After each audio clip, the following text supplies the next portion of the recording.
Kalau kata orang, Presiden Indonesia Pak Jokowi itu emang kopeh. Lo tahu nggak kopeh itu dalam bahasa Indonesia artinya keras kepala. Kalau udah punya keyakinan, nggak ada yang bisa ngalangi. Dia akan terus merangsek mewujudkan keyakinannya itu.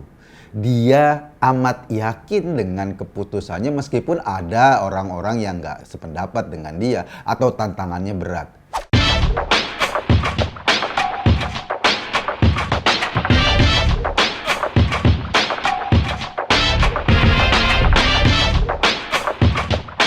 Ini ada sebuah contoh menarik, program hilirisasi khususnya di industri tambang. Hilirisasi maksudnya adalah kita membangun industri itu di dalam negeri, mulai dari industri bahan baku, maksudnya pertambangannya, seperti hasil tambang, membangun smelternya, proses pengolahannya sampai menjadi bahan setengah jadi atau bahan jadi. Itu maksudnya hilirisasi, bahan bakunya dari kita ya diolah dulu. Indonesia emang kaya dengan barang tambang. Isi tanah Nusantara ini kayak surga deh. Kita punya nikel, punya bauksit, punya timah, punya minyak, batu bara, lo sebutin aja. Semua ada di Indonesia. Tadinya semua hasil itu dijual mentah-mentah ke luar negeri. Baru ditambang, langsung diekspor ke luar negeri. Negara-negara itulah yang mengolahnya dengan pabrik dan teknologi, kemudian jadi barang jadi atau barang setengah jadi, dan sebagian hasilnya kita beli lagi dengan harga mahal. Kita jual dengan harga murah, kita beli lagi dengan harga mahal. Pantas aja neraca perdagangan kita boncos terus. Yaitu jualnya murah, membeli lagi dengan harga yang jauh lebih mahal. Dengan menjual bahan mentah saja, Indonesia cuma dapat secuil. Plus kerusakan ekologi di lokasi-lokasi pertambangan. Tapi kalau di sini juga dibangun industri pengolahannya, kalau kita bangun industri barang jadinya, tentu kan nilainya akan berkali-kali lipat. Pertama, membangun industri pengolahannya akan membuka lapangan kerja. Orang-orang anak muda Indonesia bisa masuk ke dalam industri itu. Kalau seandainya investasi dalam negeri nggak sanggup, kita bisa bekerja sama dengan investor-investor dari luar negeri. Terjadi transfer teknologi. Anak-anak muda kita belajar tentang teknologi dan kemudian mengembangkannya sendiri. Kedua, yaitu tadi, kalau diekspor, maksudnya ekspor bahan jadi atau setengah jadi, kan harganya jauh lebih tinggi ketimbang ekspor bahan mentah. Devisa kita akan meningkat drastis. Sebagai gambaran ya, dulu ketika kita menjual bahan mentah, nikel misalnya, nilai ekspor kita tuh cuma 1,1 miliar dolar Amerika. Tapi ketika ekspor bahan mentah nikel dilarang dan Indonesia kemudian menjualnya dalam bentuk bahan olahan nikel, harganya meningkat jadi 20 miliar dolar Amerika. Iya, meningkat 18 kali lipat. Itu belum bahan jadi banget loh, baru setengah jadi. Apalagi kalau kita ekspor hasil nikel yang sudah jadi seperti stainless steel atau baterai lithium. Lo bayangin berapa nilai kita kalau bahan mentah cuma 1,1, bahan setengah jadi sudah sampai 20 miliar dolar. Kalau yang diekspor itu sudah jadi produk dan bisa langsung digunakan, perkiraan gue bisa meningkat 100 kali lipat. Dengan kebijakan hilirisasi di Indonesia, tentu aja kan ada negara-negara lain yang merasa dirugikan, lalu mereka teriak karena selama ini mereka membangun industri di negara tersebut yang bahan bakunya dari kita, diimpor dari Indonesia. Mereka mengolahnya di pabrik-pabrik di negaranya dan merekalah yang justru mendapat nilai tambah, sementara kita cuma bisa gigit sendal jepit. Negara-negara Eropa sebel dengan kebijakan hilirisasi Jokowi ini. Karena apa? Yaitu dia, banyak industri mereka yang ngos-ngosan karena nggak bisa mencari bahan baku lagi. Karena kita nggak mau menjualnya dalam bentuk mentah-mentahan begitu. Lalu ya biasa kan, ini dunia bro, bukan di surga. Orang-orang yang dirugikan marah lalu menekan Indonesia, menekan dengan berbagai cara agar Jokowi mau mengubah pandangannya.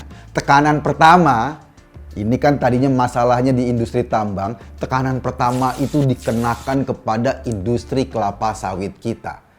Kelapa sawit kita dipermasalahkan Eropa dan mereka nggak mau beli hasil kelapa sawit kita dengan alasan lingkungan hidup.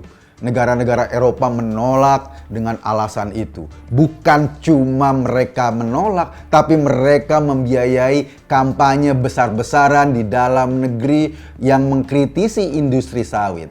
Jadi kalau ada LSM yang sekarang sibuk ngomong soal isu lingkungan menyerang industri sawit kita, perkiraan gua mereka lah agen-agen Eropa yang digunakan untuk menekan pemerintahan Jokowi agar Jokowi mau mengubah skema kebijakannya.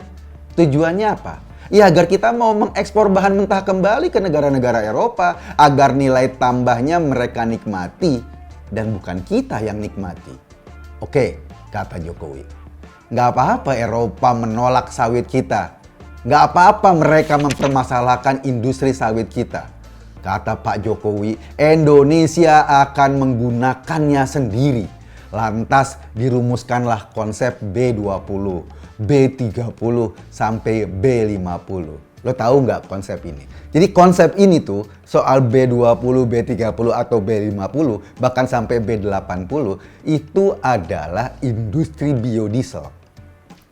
Hasil minyak sawit itu dicampur dengan minyak yang dieksplor dari dalam tanah kita, itu bisa dijadikan bahan bakar biodiesel. B20 itu artinya kandungan sawitnya 20% atau kandungan biodieselnya 20%. B30 30%, B50 50%. Jadi nggak apa-apa sawit kita ditolak di Eropa, kita bisa menggunakannya sendiri. Toh kita kan selama ini mengimpor juga bahan bakar minyak buat kendaraan. Kalau ke hasil sawit dalam negeri bisa diolah menjadi bahan bakar minyak, kan nilai impor kita jadi mengecil. Itu langkah yang diambil oleh presiden. Buset, kata negara-negara Eropa, ini kacau banget Presiden Jokowi. Ditekan dengan ini nggak bisa. Diplomasi sawit ternyata gagal dijawab dengan strategi B20, B30, B50 itu. Bener kan? Kopik banget presiden kita. Tapi gue sih seneng, kopiknya itu bikin kita bangga. Gagal dengan tekanan sawit, kemudian negara-negara Uni Eropa membawa masalah nikel ini ke sidang WTO. Ini adalah organisasi perdagangan dunia yang intinya mengatur bagaimana pola perdagangan dunia. Sebetulnya dengan WTO ini seolah-olah bahwa kita seluruh dunia itu tidak boleh membatas-batasi perdagangan. Yang diuntungkan siapa? Yang diuntungkan tentu aja negara-negara maju karena mereka bisa menekan-nekan sembarangan. Mereka protes di sidang WTO itu terhadap kebijakan Indonesia yang melarang ekspor tambang mentahnya, khususnya nikel. Dan sialnya, dalam persidangan WTO, Indonesia dikalahkan. Kita dipaksa lagi oleh hasil WTO itu untuk melepas atau mengekspor bahan mentah kita lagi. Tapi ya, namanya kopeh ya kopeh. Jokowi nggak mau mundur gitu aja. Setelah kita dikalahkan pada persidangan pertama, ia memerintahkan kepada para menterinya untuk mengajukan banding. Alasannya apa? Ya nikel-nikel kita, masa kita mau dipaksa-paksa oleh mereka? Ini bahan baku dari alam Indonesia. Jangan menyerah begitu saja, terus banding, terus kita melawan. Bukan hanya itu, jikapun kita dipaksa kalah lagi oleh sidang-sidang WTO yang memang dikuasai oleh negara-negara Eropa dan Amerika, kabarnya ya, para pejabat di Kementerian Keuangan sedang merancang sebuah kebijakan untuk menerapkan pajak ekspor bahan mentah nikel. Angkanya ya bisa naik 1000 kali lipat. Maksudnya kayak gini deh. Oke, Lo paksa gua jual bahan mentah ke lo dan lo mau dapat untung gede. Tapi nggak bisa begitu aja. Gue terapin pajak yang tinggi agar pendapatan negara kita bisa juga tinggi. Bukan cuma mereka yang nikmati. Kenapa? Dengan pajak yang tinggi itu kita bisa melakukan perbaikan pada lingkungan yang kita ambil bahan tambangnya. Kan mau nggak mau ada kerusakan. Bolong-bolong dan segala macam. Itu alasannya. Dengan begitu pendapatan kita akan naik dari pajak. Jangan mau dong kita selalu dibohongi sama Eropa. Dia yang kaya, kita yang belangsak terus. Nah, itu baru nikel loh. Rupanya langkah hilirisasi Jokowi ini bukan hanya sebatas nikel. Kabarnya sekarang sedang dipersiapkan hilirisasi untuk bahan tambang lainnya. Setelah nikel, bauksit akan menjadi bahan yang akan dihilirisasi selanjutnya untuk dibuat industri hilirnya dan dilarang ekspor bahan mentah bauksit lagi. Kata Jokowi, proses hilirisasi ini ternyata bukan cuma sebatas bahan tambang doang. Jadi ada berbagai macam produk asli kita yang mestinya diolah dulu di dalam negeri sehingga kita ekspor dengan nilai tambahnya. Mungkin aja nanti akan masuk ke industri pertanian. Hasil kopi misalnya.